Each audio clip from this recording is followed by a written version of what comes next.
సమన్వయ లోపం graduate MLC అభ్యర్థి గెలుపుకు కాంగ్రెస్ కష్టాలు బాధ్యతలు తీసుకున్న 7 మంత్రులు పార్టీ ప్రభుత్వం పరువు కాపాడేందుకు తిప్పలు ఓటర్లను కలిసేందుకు తీవ్ర ప్రయత్నాలు పార్టీ లోకల్ లీడర్లను పట్టించుకొని నరేందర్ రెడ్డి తన విద్యా సంస్థల ఉద్యోగులకే ప్రచార బాధ్యతలు అభ్యర్థి పార్టీ లీడర్ల సఖ్యత కరువనే విమర్శలు ఇది మెదక్ నిజామాబాద్ ఆదిలాబాద్ కరీంనగర్ గ్రాడ్యుయేట్ ఎమ్మెల్సీ ఎన్నికల లోపల ఆల్ ఫోర్స్ విద్యా సంస్థల అధినేత నరేందర్ రెడ్డికి కాంగ్రెస్ పార్టీ టికెట్ ఇచ్చింది. అసలు చేసిన తప్పే అక్కడ. కాంగ్రెస్ పార్టీ ఇవాళ నరేందర్ రెడ్డిని అదేవిధంగా మొన్న దిల్ రాజును పట్టుకొచ్చి కాంగ్రెస్ పార్టీ గెలుపుకు కానీ కాంగ్రెస్ పార్టీ విజయ అవకాశాలకు ఏమాత్రం తోడ్పడని వీళ్ళు గత ఎన్నికల లోపల సడన్గా పారాషూట్లేగా వీళ్ళు వచ్చి దిల్ రాజు గట్లనే ప్రభుత్వం లోపల FDC చైర్మన్ అయిపోయాడు. అట్లనే ఈయనకు ఎమ్మెల్సీ టికెట్ వచ్చింది. నిజంగా ఒకవేళ ఇక్కడ నరేందర్ రెడ్డి గెలిస్తే డబ్బున్నోళ్ళే రాజకీయాలలో ఉన్నట్టు అవుతుంది. ఖచ్చితంగా ఆడ మనుషులు గెలవాలంటే దాదాపుగా అక్కడ ప్రసన్న హరికృష్ణ సంవత్సర కాలంగా ఆయన కష్టపడతా ఉన్నాడు. సంవత్సర కాలంగా విద్యావంతులు కలుస్తూ ఉన్నాడు. ఆయన చేతుల మీదుగా అనేక మంది విద్యార్థులు ఉన్నత పదవుల లోపలికి జాయిన్ అయిపోయిన వాళ్ళు ఉన్నారు. ఇది ప్రసన్న హరికృష్ణకు ఇంకోటి BC వాదం కూడా తోడైంది. ఓ సౌమిడ్ అనేటువంటి పేరున్నది. ఉస్మానియా యూనివర్సిటీ విద్యార్థిగా ఆయనకు గత అనుభవాలు గత పరిచయాలు పూర్తిగా కూడా ఎన్నికల లోపల గెలుపుకు అవకాశం ఉన్నట్టుగా తెలుస్తూ ఉన్నది. ఆల్ ఫోర్స్ నరేందర్ రెడ్డిని పట్టుకొచ్చి ఇలా కాంగ్రెస్ పార్టీ అందరూ మంత్రులు తిప్పనబడాల్సి వచ్చింది. మళ్ళీ ఇంకొకటి కరీంనగర్ 4 ఎంపీలు మెదక్ నిజామాబాద్ ఆదిలాబాద్ కరీంనగర్ ఈ 4 పార్లమెంట్ సెగ్మెంట్ లోపల బీజేపీ ఎంపీలు ఉన్నారు. ఇది నరేందర్ రెడ్డి గెలుపుకు అడ్డంకిగా మారుతుంది. ఇంకొకటి అధికార పార్టీ ఎప్పుడు కూడా ఈ స్థానాల లోపల ఎమ్మెల్సీ స్థానాన్ని గ్రాడ్యుయేట్ ఎమ్మెల్సీ స్థానాన్ని గెలవలేదు. అదొక రికార్డు కూడా ఉన్నది. కాబట్టి ఈ గెలుపును ప్రభుత్వ పాలనకు ఒక మత్తు తునుకగా ఇది ప్రభుత్వ పాలనకి ఒక గుర్తుగా దీన్ని వైఫల్యంగా చూపించేటువంటి అవకాశం ఉన్నది ప్రతిపక్షాలు.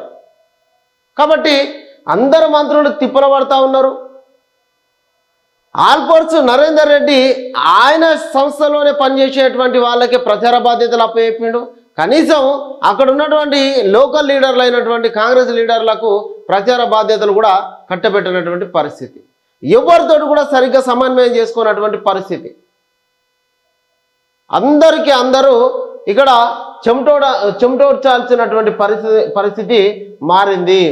ఇది గ్రాడ్యుయేట్ ఎన్నికల లోపల అభ్యర్థి గెలుపు కంటే కాంగ్రెస్ ప్రభుత్వ ఇమేజ్కు ఇది ఒక పెద్ద సవాల్గా మారింది. ఎన్నికల ఫలితాలు 13 నెలల కాంగ్రెస్ ప్రభుత్వ తీరుకు విద్యావంతులు ఇస్తున్నటువంటి తీర్పుగా దీన్ని ప్రతిపక్షాలు మాట్లాడతాయి. మరి ఇవాళ ప్రభుత్వం ఏర్పడ్డాక DSC నోటిఫికేషన్ వేసింది, గ్రూప్ 1 నోటిఫికేషన్ వేసింది. గ్రూప్ 1 నోటిఫికేషన్ వేయడమే కాకుండా రిజల్ట్ కూడా ఇచ్చినటువంటి పరిస్థితి కనబడతా ఉన్నది. దీన్ని ప్రతిపక్షాలు భూతద్దోన పెట్టి చూపించి విద్యావంతులంతా కూడా మొత్తం నిరాశతో ఉన్నారు, ప్రభుత్వం మీద కోపంతో ఉన్నారని ప్రొజెక్ట్ చేయడానికి ఇది ఒక అవకాశంగా మారుతుంది.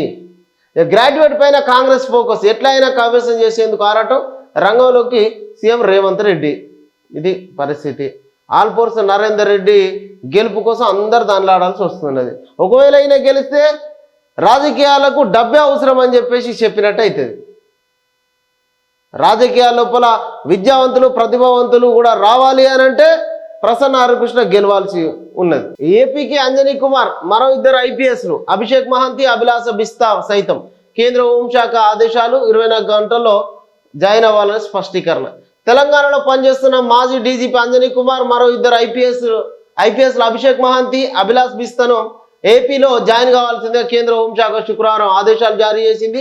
24 గంటల్లో ఆంధ్రప్రదేశ్లో రిపోర్ట్ చేయాలని స్పష్టం చేసింది. ఇక 100 రూపాయలకే బీర్ ఇవ్వండి, రాష్ట్రంలో అత్యధికంగా మందుబాబులు, మా వల్లనే రాష్ట్రానికి నెలకు 4,000 కోట్ల ఆదాయం. ప్రజావాణిలో తాగుబోతుల సంఘం ప్రతినిధి మెమరాండం. సోషల్ మీడియాలో వీడియో వైరల్. ఇది కథ. 100 రూపాయలకే బీరియాల ఏడాదికి తాగుబోతుల వల్ల రాష్ట్రానికి 4,000 కోట్ల రూపాయల ఆమదానం వస్తుంది.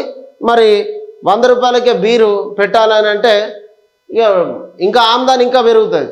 100 రూపాయలకు బీరు ఇచ్చి ఉంటే పొల్లు తాగుతారు, ఎక్కడికక్కడ ఊగుతారు, రాష్ట్రం కూడా ఊగిసలాట అవుతుంది. ఇది తాగుబోతుల డిమాండ్. సర్కారు ఇబ్బంది పడ్డప్పుడల్లా తాగుబోతులే కదా ప్రభుత్వాన్ని నిలబెట్టేది. అందుకే ఒక బాధ్యతగా ఆయన ఏమంటున్నాడు, 100 రూపాయలకే చిల్లు బీరు ఇవ్వాలి. మరి వచ్చేదంతా ఎండాకాలం, 100 రూపాయలకి ఇచ్చి ఉంటే తాగి తలకాయకు స్నానం పోసుకుంటారు. పడవ పెట్టింది నీ గురువు చంద్రబాబే, నీ శాపమే పాలమూరు ప్రజలకు శాపమైంది. జిల్లాను ఎడారిగా మార్చిన టీడీపీ కాంగ్రెస్తో అంటగాగి ద్రోహం చేసింది నువ్వు. చేతనైతే కృష్ణా జిల్లాల తరలింపును అడ్డుకో. 14 నెలల పాలనపైన ఎక్కడైనా చర్చిద్దాం, నీ సవాల్కు నేను రెడీ అంటూ హరీష్ రావు. నిన్న ముఖ్యమంత్రి రేవంత్ రెడ్డి పాలమూరుకు పోయి అక్కడ ఏదైతే కేసీఆర్ను పక్క బీజేపీని ఆడుకున్నాడు కదా, దానికి కౌంటర్లు ఇస్తా ఉన్నారు. కేసీఆర్ రేవంత్ రెడ్డి ఏం మాట్లాడిండు, కేసీఆర్ నీ వల్లనే పాలమూరు పడవబడ్డది, 10 ఏళ్లుగా ప్రాజెక్టులను పట్టించుకోలేవు, దమ్ముంటే చర్చకు రండి, ఎవరి హయాంలో ఏం అభివృద్ధి జరిగిందో డిస్కస్ చేద్దాం, ఓడితే ముక్కు నేలకు రాస్తా. బీఆర్ఎస్ బీజేపీకి సీఎం రేవంత్ రెడ్డి సవాల్. కృష్ణా జలాలను వైఎస్ఆర్ ఏపీకి తరలిస్తుంటే ఎందుకు అడ్డుపడలేదు? జగన్ హయాంలో రాయలసీమ లిఫ్ట్ ఇరిగేషన్ పథకం రచించింది నువ్వే. కమిషన్ల కోసం ప్రాజెక్టుల రీడిజైనింగ్ పేరుతోటి అంచనాలు పెంచిర్రు. కూలిన కాళేశ్వరం కన్నా దిక్కుమాల ప్రాజెక్టు ఇంకొకటి లేదు. పేదలకు 15 లక్షలు కాదు 15 పైసలు కూడా ఇవ్వని మోడీ.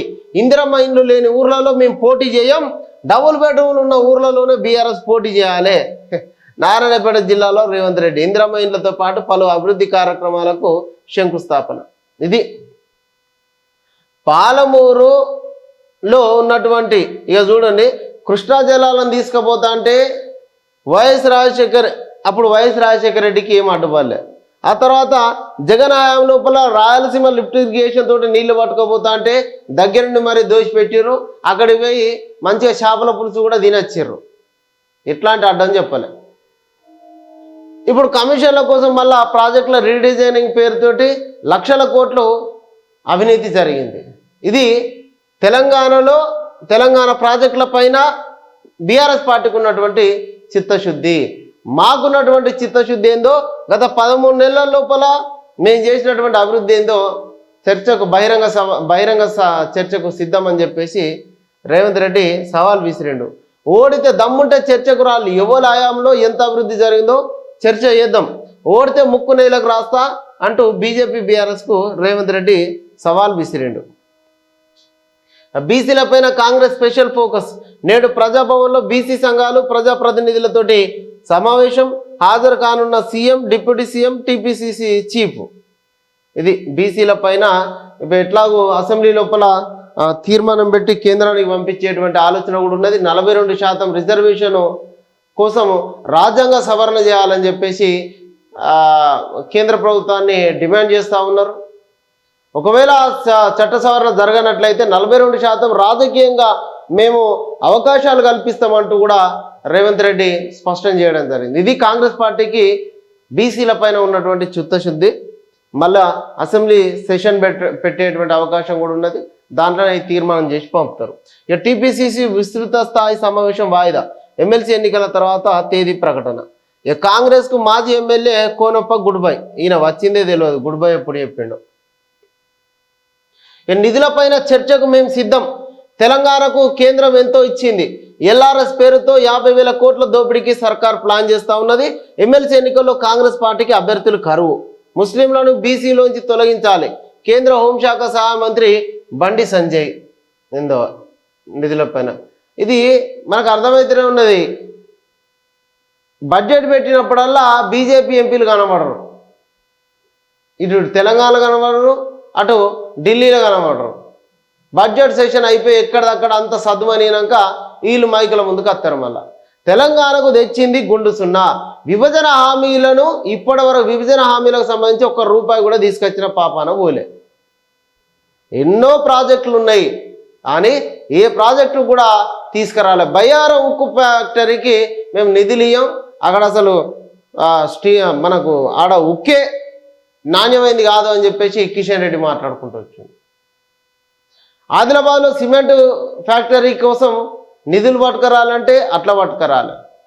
దాదాపుగా అన్నిటి గురించి వీళ్ళు ఏం లేకుండా ఇప్పుడు మేము నిధులకు చర్చకు సిద్ధం అని చెప్పేసి మాట్లాడుతున్నారు. కాలుష్య ప్రాంతాల్లో ఆరోగ్య బీమా ప్రీమియం పెంపు 10-15% పెరిగే అవకాశం. IRDAI అనుమతి కోసం వెయిటింగ్. ఢిల్లీలో వాయు కాలుష్యంతో 6 నుంచి 18% అనారోగ్యం కేసులు పెరగడమే కారణం. మన దగ్గర కూడా జర ఫోకస్ చేయాలిగా. ఇక సెక్రటేరియట్ నిర్మాణం నాసిరకం. ఏ క్షణమైనా పెచ్చులూడి ఎవరి మీదనైనా పడవచ్చు. పిల్లర్స్ స్లాబ్స్ మినహా మిగతా మెటీరియల్ అంతా కూడా ప్లాస్టర్ ఆఫ్ ప్యారిస్ తరహా మెటీరియల్ వాడారు. విజిలెన్స్ నివేదికలో సంచలన విషయాలు.